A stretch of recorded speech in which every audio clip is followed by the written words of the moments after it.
Kura-kura berumur panjang tidak menyangka penyu di depan matanya ini meneteskan air mata. Ternyata, entah kenapa, kura-kura ini terjebak di bawah batu, matanya dipenuhi ketidakberdayaan dan keputusasaan. Mungkin belum mencapai persneling, Tuhan tidak ingin melihatnya terluka.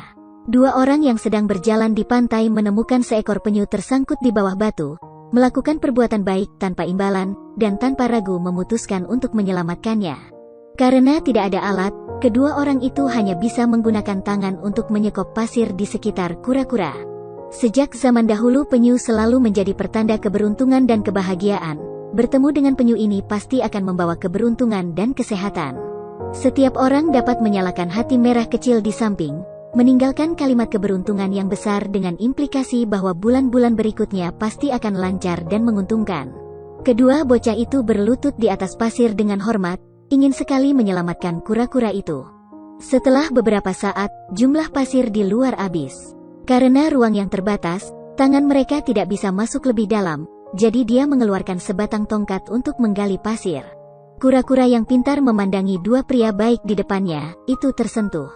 Penyu melihat bahwa ada harapan untuk hidup, dan ia meneteskan air mata emosi. Mari kita tekan seperti bersama untuk dua orang baik. Penyu laut memandang mereka dengan penuh kasih sayang, seolah-olah mengungkapkan rasa terima kasih karena telah diselamatkan. Tidak diketahui apakah penyu ini akan membantu mereka di masa depan ketika mereka dalam kesulitan. Kedua pria itu sangat berhati-hati, mereka tidak berani mengabaikannya sejenak.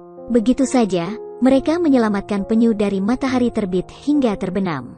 Langit yang tinggi tidak bergantung pada orang yang punya hati, dan akhirnya penyu bisa menggerakkan seluruh tubuhnya sendiri.